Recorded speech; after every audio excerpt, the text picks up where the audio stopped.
Hi guys, it's Pete from the Academy team and I'm here in a wood with the all new, very exciting Canon 1DX Mark III. Absolutely unbelievable. Literally been here 5 minutes, picked the camera up late last night so I've not had a chance to play with it. It is stunning. Keep watching to find out why I'm so impressed.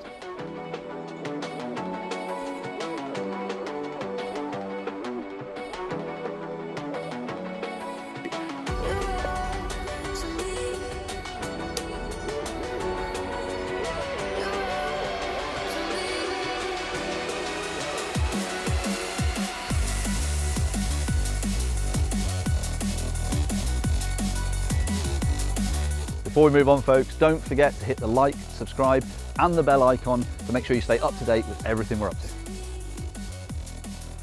to. Okay folks, so first up I want to get rid of the elephant in the room. Yes, alright, Canon have lowered the resolution versus the Mark II by 0.1 of a megapixel.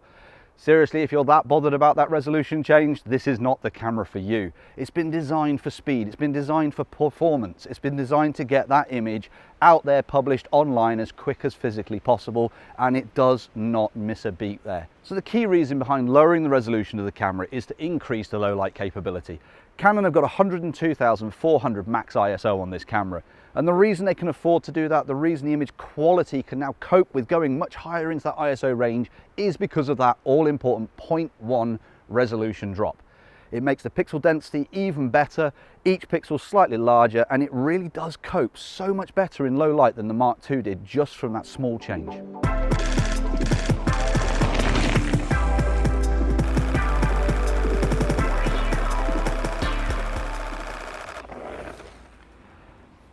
Yeah, I stopped because I thought it was going to kill me.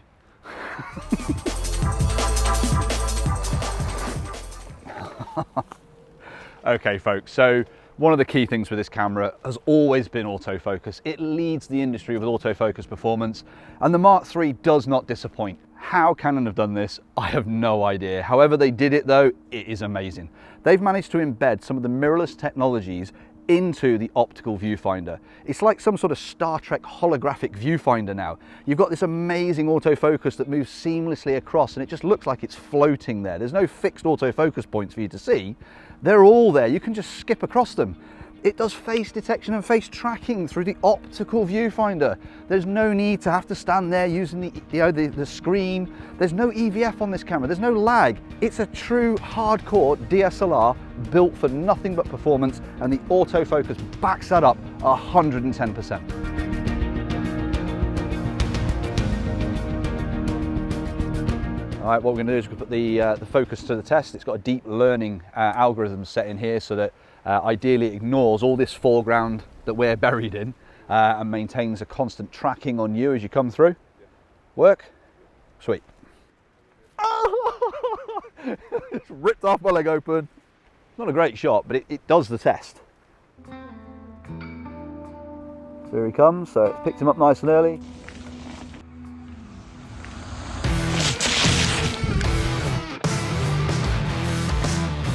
Still tracking through, still with him, straight through all that undergrowth.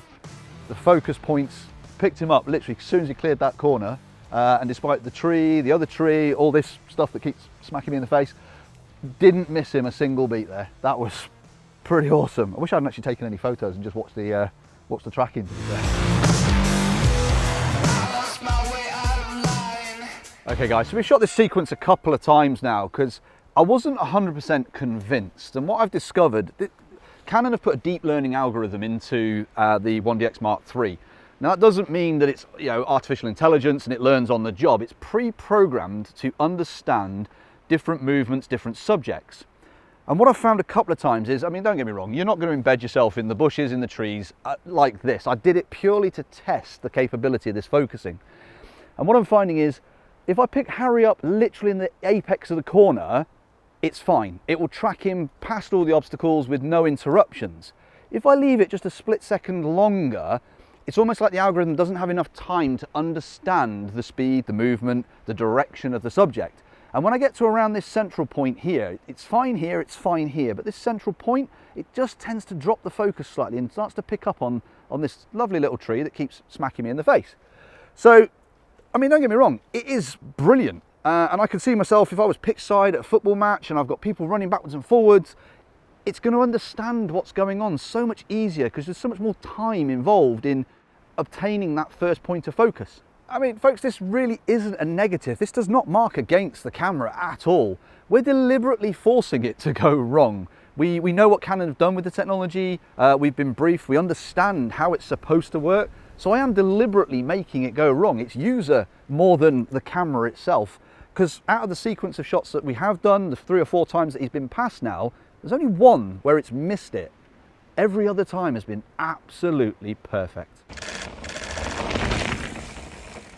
Yeah, that's pretty cool. So the auto area AF, not something I normally use, but in this instance, you've got a single point of reference, it locks on, and then suddenly you get sort of 6 or 8 boxes, depending on the subject, and they trace up that person. It's finding his head, even with the helmet on. And we're told that with helmet and goggles, this will still identify the face, and that's through the optical viewfinder. I mean, I can't get over that. I've been lucky enough to shoot with the A9, the A9 Mark II, and you know, I thought that, especially on the Mark II, you know, the eye detection and the AF on that was going to really struggle to be beaten. But I'll tell you what, Canon have they've outdone themselves this time. They really have.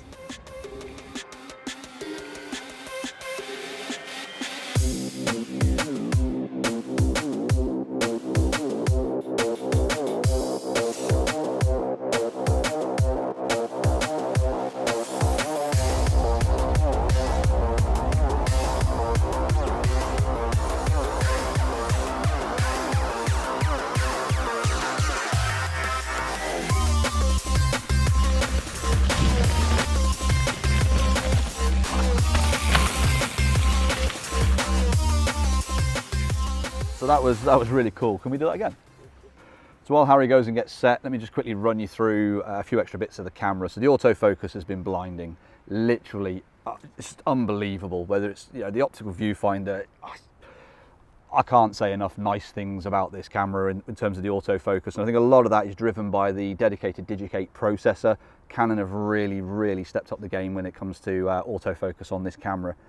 That coupled with the speed, and you know, you hopefully will see a stop motion shots of what we've just done with Harry. We're going to do a few more anyway, so you'll see one of the sequences coming up now. We're shooting those at 16 frames a second in the high speed burst, and we can do this because of the JPEG format continuously.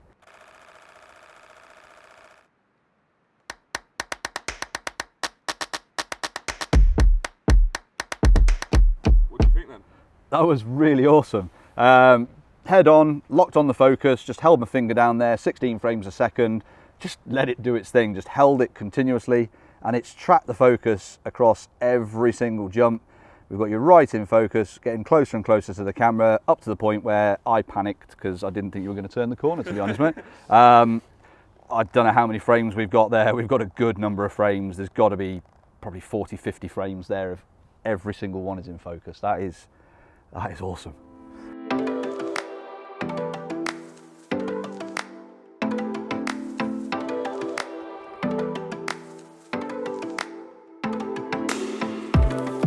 All right, folks, so next up, my favorite feature. I mean, I've only played with it for a couple of hours now, but I can't get over this option. It's such a huge upgrade from the Mark II, and that is the introduction of what's known as the smart controller. Now, the smart controller, layman's terms, looks like an inverted optical mouse sensor that's fitted to the AF on button. Now, this for me is game changing, because with the focus in either single point, zonal, expanded area, pretty much anything other than the auto area, I can attain focus, press the button down, and then just by rolling my thumb on that sensor, move which focus point is active while it is still focusing. Now, some of you are probably sat there going, well, what would be the point in that? I'm going to focus on the subject and I want the camera to do all the, you know, all the fun stuff.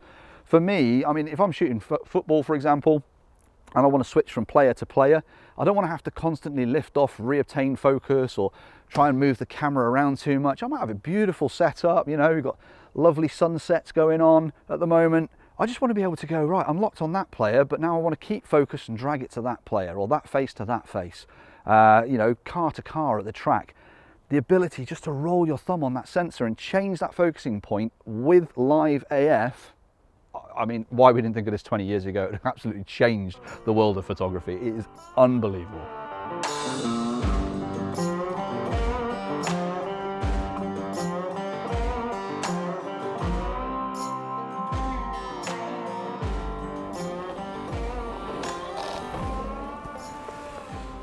So it's not something I use very often, but given the advancements they've made with the 1DX Mark III, I thought I'd give this live view a go.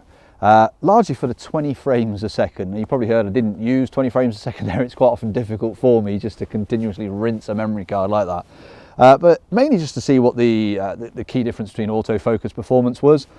And much like through the OVF, it did it exactly how they say it's going to do it. Now, we're pretty confident this is a pre-production model, and despite that, it still did the face detection, it still picked him up coming forward with the helmet on, so it was really easy and seamless to keep the focus as he's approaching and then moving past me.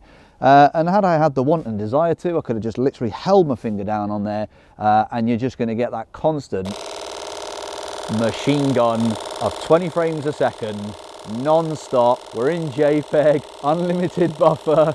Tony's got to sort all these photos out, so I'm just going to hold my finger down for some fun now. Come to the end of our time with the 1DX Mark III. It's been pretty awesome. Well, it's not been pretty awesome, it's been amazing. If you're a pro photographer, get your hands on it now. No question. You've got to do it. It's worth it. It's genuinely worth it. If you're an enthusiast, seriously consider it. Genuinely. Seriously consider it. Look at it, check that autofocus. Even as an amateur, go out and see what it can offer. If you've got a burning hole in your pocket with a wad of cash, you've got to invest. It will transform your photography and last you a lifetime. I hope you've enjoyed watching. We've certainly enjoyed our time with the camera. And until next time, we'll see you then.